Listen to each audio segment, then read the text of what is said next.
What is going on YouTube? Joe here with Colonation Media and welcome back to another episode of Pokemon Storm Silver. This is episode number 48, and in the last part we got ourselves through Rock Tunnel, although we didn't really have to do a whole lot of exploring in there because we did not have the rock climb that we needed to get some of the other items and stuff. No trainers though, which is kind of interesting, but we did make it to Lavender Town. We did some exploring to the west. We defeated some trainers, not all of them of course. We're going to be making our way eventually over to Celadon. That is the initial goal right now, to go face Erica. And then of course we went over here to the what used to be the Pokemon Tower, and it's now the Radio Tower here in Kanto, to get our EXPN card, meaning that we can now access the Pokeflute channel to wake up Snorlax that are sleeping throughout the region. There's a couple of them. So that's that, and we are ready to move on. So just a friendly little reminder, as I say at the beginning of every episode, that if you guys have not done so already and you would like to show your support to the channel and the series and all that fun stuff, you know, you can do so by leaving your thoughts in the comment section below, or you can just leave a thumbs up. Any of those things helps. Or if you just want to say, you know what, you smell and I don't understand why you don't wear deodorant, that's fine too. It's you know, it's helpful. It's called constructive criticism right there. Pluck on this pincer should be enough to take it out because it is Choice Banded, and Kirby knows what she's doing. She's just one powerful little birdie. She doesn't even need a critical hit. She does not. She does not. Alright, Scizor. Unfortunately, Kirby's not going to be taking on that too well, so I will go out into Roman for this. We want to access that 4-time super effective weakness, and I'm not really afraid of the Bullet Punch, you know, even with Technician. That just does not scare me. It really doesn't. Go for the Lava Plume. No Bullet Punch, and your level 58 Scizor is gone, barring an Oka Berry. I think it's an Oka Berry. I think that's the one that decreases the power of super effective fire type moves, if I'm not mistaken. Pretty sure I've seen Fortress carry those, not necessarily in this game, but just in general. I don't know where I saw that. Maybe it wasn't a Fortress. I don't know what I'm talking about. But anyway, we got another biker here. The cops shut down our underground path. That really annoys me. That explains why we couldn't go from... Okay, never mind. Just... I had a little lightning bolt. Wow, I can't talk. A little light bulb go off in my head about something else, and it would take too much to explain it. So I decided to just say stupid things instead, apparently. Flareon is here, level 60. We'll see if a Choice Banded Pluck is enough to take it out in one hit. Not even close, but it is a 2-hit KO, as we see another Scary Face. We saw one a couple battles ago by him, a champ. These Pokemon like to use the Scary Face. Double Scary Face, and we don't even outspeed after the first one. I mean, we're at -2 speed. I know Flareon's not the fastest thing in the world, but sheesh. Maybe he was predicting a switch. I don't really know. But it costs you your Flareon. I think that's your only Pokemon too. It is! Biker Harris. Forgive me! For what? For what? Losing? Oh, there's glitches, but we're just gonna get in this battle anyway. We're the Kanto Pokemon Federation Trainer Group. We'll drive you under our wheels. I have no idea what that means, but it vaguely sounded like some kind of threat, as though you were about to run me over or something. That's what I took from it anyway. Alright, so we got Weezing out here, level 57. I don't know if I want to have Kirby take this on. I guess. We'll give it a go. We'll see if Pluck can two-shot. It's only level 57. We have a 4-level advantage. Come on, Curbs. There we go. Solid 2-hit KO. Double hit. Every time I see the word double, I cringe because I think it's going to be Double Team. Because Double Team, just in general, is spammed throughout this game way more than it should be. And it just makes me nervous. Although, we really haven't had very bad luck against Double Team users. Most of the time, even if they get 1 or 2 Double Teams off, we still manage to hit our moves, even ones that aren't 100% accuracy, which I find mind-boggling, but we've seen a lot of success with that for whatever reason. Alright, we'll send Carrasco out here, because, like I said, Lynn might be able to get some usage in the gym coming up with a lot of Grass-type Pokemon also carrying that Poison-type. Carrasco, meanwhile, is not going to be so lucky because his Water-type moves are walled by a lot of those Grass types. Alright, we'll go for a Dragon Pulse. Could go for Surf, doesn't really matter. They have the same base power in this game, and they're both stab as well.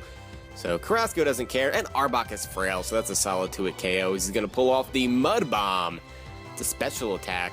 Whatever its secondary effect is, because I always forget what exactly it is. Because there's Mud Shot, and then there's Mud Bomb. One of them decreases speed, one of them decreases accuracy. I want to say that Mud Shot is speed, but I always get the two confused for whatever reason. Swalot. Alright, well, Swalot is a bulky sack of potatoes. So, we're going to send in Lynn for this because I don't want Carrasco just getting poisoned for no reason. Just not interested. Not interested. And Swalot is especially bulky on the special side. Kingdra, meanwhile, or I should call him by his name. Carrasco was intimidated, so Waterfall would not be doing anything.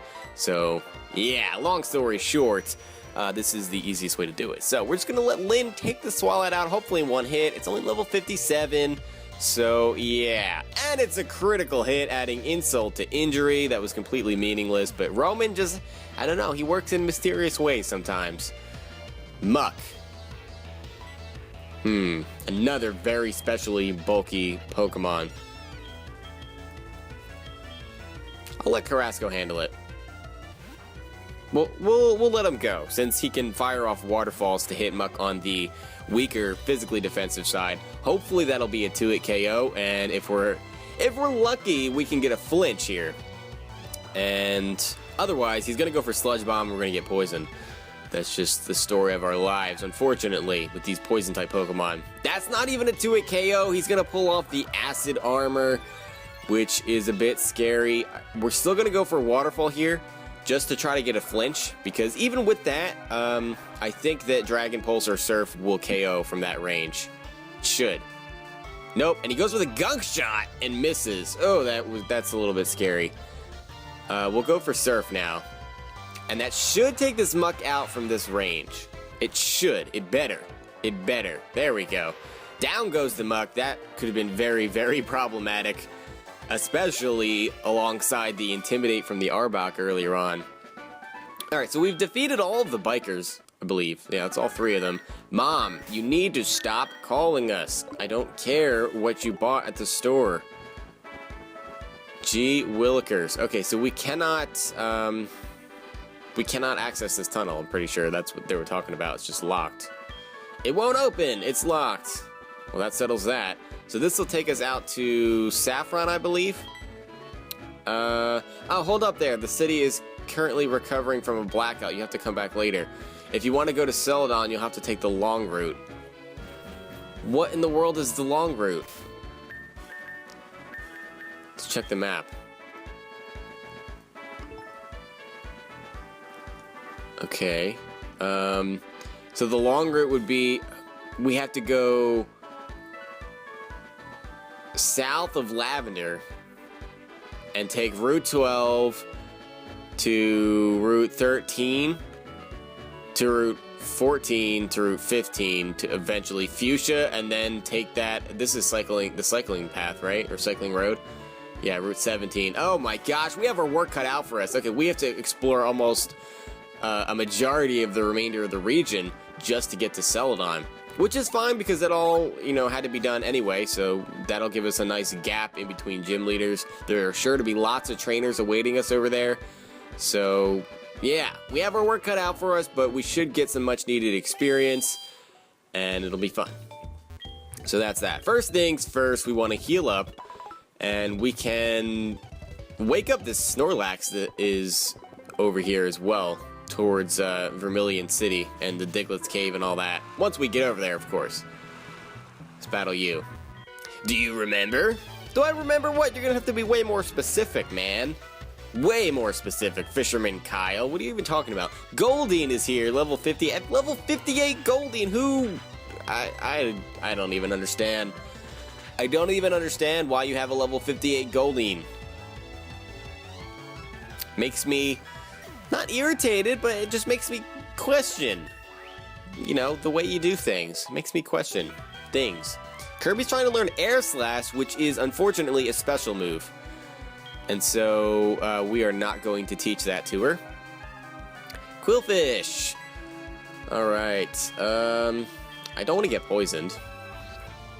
So you know what, we'll just have Lynn go out here. I don't want to make physical contact because if it has Poison Point, I guarantee I'll get poisoned. And if I send Alex out, I'll probably get outsped and get poisoned anyway. And I don't feel like running back to the Pokemon Center just yet. At least, like, let's have 2 battles before we run back. Sheesh. And Link could use a little bit of experience as well. Why not? This might be the first Quillfish we've seen this entire series.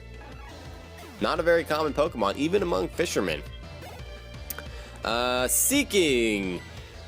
Alright, Seeking.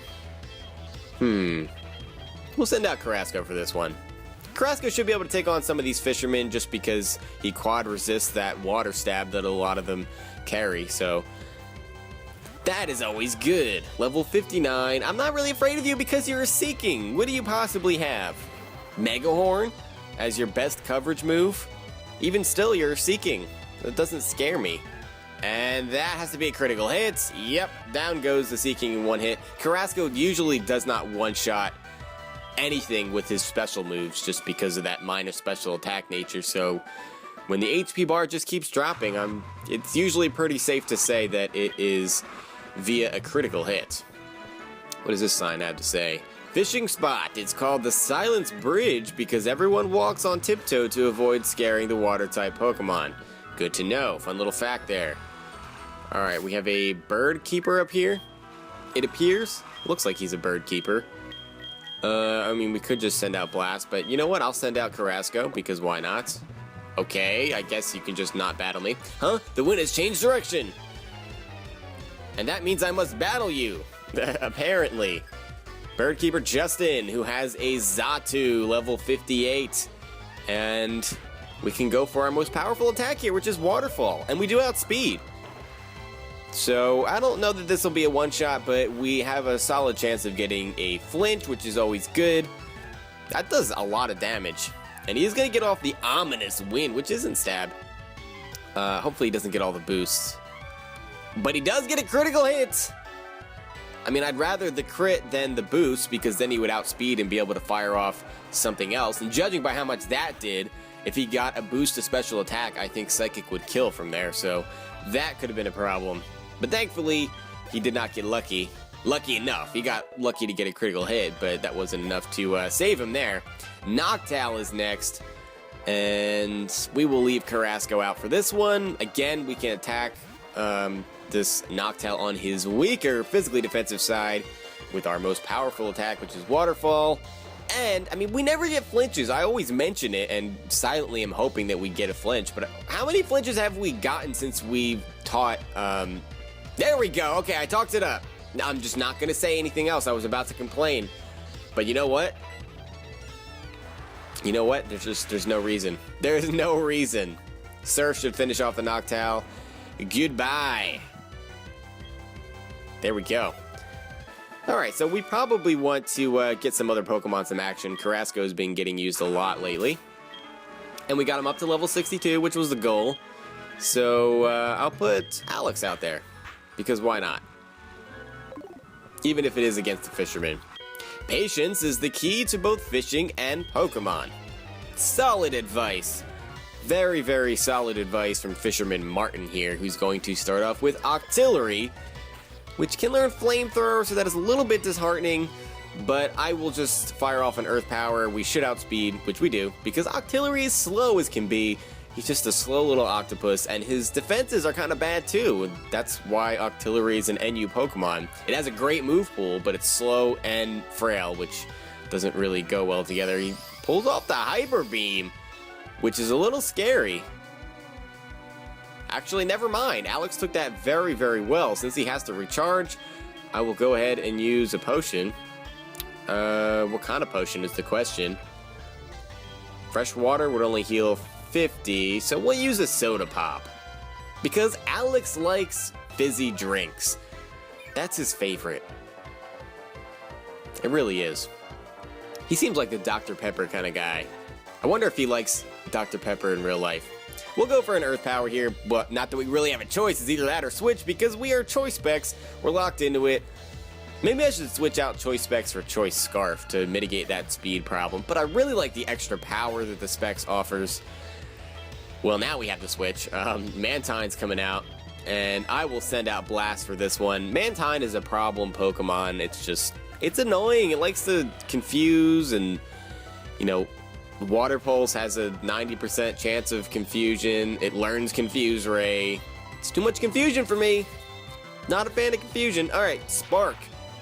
No way you're living that. Unless you have a Wakanberry, which I did not see activate. So yeah, you're just going to go down. Actually, I'm a little bit surprised that was not a critical hit. Those are the types of hits that we tend to get crits on. The meaningless ones that would be 1,000 times overkill. Alright, moving on. Another double battle up here. So, let's see. I guess we can put Lynn and Alex up there together. We'll see how that goes. Alright, I'll be able to show off for Tara. I love to look at my boyfriend's face in profile while he's battling. Well, maybe if you focused on the battle a little bit more, you wouldn't get destroyed like what you're about to get right now. Magmortar and Sunflora, very interesting matchup. That is for sure. See how I want to do this here. Magmortar is the problem. Sunflora really doesn't scare me too much. So, you know what? Either way, I think I'm going to go for an Icy Wind, and we will go for a Psychic on the Magmortar. Because we don't want fire-type attacks being fired away at Alex. It's not. He doesn't like the heat. It's too much for him. And as long as this Icy Wind hits, which it does, even though it's not very effective, I expect to at least come close to. Wow, just barely not enough. So we're gonna get hit with a Flamethrower, Fire Blast, or something. And I just hope that Alex can take it. I should have went for Ice Beam. And yeah, I should have went for Ice Beam. We're gonna lower their speed, but they're already both slower, and he goes for the Flamethrower on Lynn. So we kind of got our butt saved there a little bit by a bad decision, and it's a critical hit. And we survive with, what is that, 2 HP? What is this Sunflora gonna do? Ingrain. I don't know how we managed to get out of that turn with both of these Pokemon alive, but we did. Oh my goodness. That is crazy. That is craziness. I'm kind of curious how many HP, or how much HP, how many HP? I don't know. Kind of curious just how much. How much? How much? We're going to use a Hyper Potion, either way. 6. We survived on 6 HP. And now we need Alex to pull this match through for us. All he needs to do is connect on both of these Icy Winds, and then the match will be over, and, you know, we can rejoice. And it appears as though he's going to get the job done with that Choice Specs Icy Wind, which is surprisingly useful for these double battles. Down goes the Magmortar, and down goes the Sunflora. Not even bad. I'm a little bit disappointed that Lynn could just barely take a crit Flamethrower on the special side. I know she doesn't have a lot of HP, but she has decent special defense. I know it's a Magmortar, but that's a little, I don't know. Not disappointing, but a little upsetting, I guess. Another Fisherman here. I guess we'll just leave Alex out, because why not? I feel so content fishing while listening to some tunes on my radio. Yeah, that's always good. Tunes and fishing, that works. Definitely works. Steven, starting off with Quagsire. Alright, well, since you are part ground type, I feel perfectly okay just firing off an Ice Beam at you, which should be a 2-hit KO. Whereas Earth Power, I'm not sure that it would be. We'll see how much this does. Maybe it would have been. Is that a critical hit? That is not a critical hit, ladies and gents. We just OHKO'd a Quagsire. That is impressive. You usually don't see Quagsire go down in one hit unless you hit it with a grass type move, because it's ridiculously bulky. Quillfish is next, and we do need to switch. I will switch in Lynn here, because I don't want to make physical contact with Blast and have him get poisoned and all that jazz, even though we are going to be stopping by Vermilion City here. Because after this, we can go wake up that Snorlax. Because we just passed where the little entrance was. We can stop in Vermilion and heal up and continue our journey. And it'll just be a good time. I don't know what level Snorlax is at. Maybe 50? Something like that. I think I want to stay out here. I know Tentacruel has decent special defense and may be able to take a Psychic, but I kind of feel like we can just barely overpower it. Because we're talking about an Alakazam, this is not an EV-trained Tentacruel most likely. I was about to say, don't make a fool of me. It doesn't matter either way because we get a critical hit, which I believe is meaningless because that's like, all of our critical hits are meaningless. Not all, but a lot. Especially recently, they've been more meaningless as of late. Anyway, I was listening to my radio the whole time. Is that why I lost? Maybe it was distracting you. That's very possible. Kind of like how Mom is distracting us right now. Let's see what's over here. I do know what's over here, but can we walk through here? We can. Aha. Hello, passerby. Have you been to Diglett's Cave? It's a work of natural art. Yes, I have. I've walked all the way through it. Thank you very much. Route 11. So we have more trainer battles and stuff here. I'm going to try to avoid these. Just because I want to get to Vermilion. We can... Oh, this is going to be more difficult. This is going to be more difficult than I thought. Maybe not. Maybe just because I'm speeding through it. Oh, what just happened? What just happened? Alex, can you really not run from this? Really? Reversal. Okay, you're at full health. That's not going to do too much. Maybe I shouldn't have Alex out in the front here. I can't believe this. I mean, I can, but we're 10 levels higher and we cannot escape from Eradicate without killing it. That's shameful. Alex needs to work on upping his speed a little bit, I think. Alright, let's put Lynn out in the front just so that we can escape from some of these. Hypno! Wild Hypno. Now that's interesting. Level 53. Alright, here is the Snorlax. Now, I don't think we can just run from it. I think we actually have to kill it. That seems like something that you would have to do, at least. Unfortunately, we've got 4 special attackers on the team, and Snorlax has very high special defense, so I will put Kirby out in the front. And let's see. How do we do this? We want to go to our Pokegear. We want to go to the radio. And we want to find the Pokeflute. There we go. The Snorlax opened its eyes wide. Okay, there we go. I was starting to wonder if that was going to work, but it did. And Snorlax is here, and it's at level 60. Ah, that is scary. That is very scary. Alright, we're going to kill it. We are going to kill it. I will go for a close combat here. That should be a 2-hit KO. I mean, it's going to drop our defenses, so hopefully he doesn't go for, like, Hyper Beam or, well, not Hyper Beam. Like, Giga Impact, I guess, will be the physical variant. And it's... Wow, it's a Focus Sash. Are you kidding me? It's pulling a Lin right now. Double Edge. Okay, we're dead, but so is he. Or she. Ouch. Ouch, ouch. After a defense drop... Oh, we take it somehow. That is very unexpected. That is a stab move. Base 120 power. That's just wacky. But I'll take it. Alright, so Snorlax is defeated. We now have access to Vermilion City. We could have just flown back here, of course, but it was just easy access, which with the way that we were going. So let's get ourselves all healed up. And we're actually going to call it an episode here. So we made some decent progress. We kind of got pointed in the correct direction, so at least I know where we're going now. In the next episode, we'll continue our way down the route, battling the more trainers. Wow, I cannot talk. This happens way too often. It happens way too often. We're going to be battling more of the trainers that are littered across the several routes that we need to get through in order just to get to Fuchsia City, and then we'll take Cycling Road up after that, but that is probably going to take quite a few episodes before we get to that point, but that'll knock out a large portion of Kanto. That's basically the entire center part of the region, so that is what is on the slate. I'm going to save the game here. I hope you guys enjoyed this episode. If you did, please make sure you're leaving a like rating or a comment or whatever you would like to do, of course, and I will see you all next time. But until then, game on.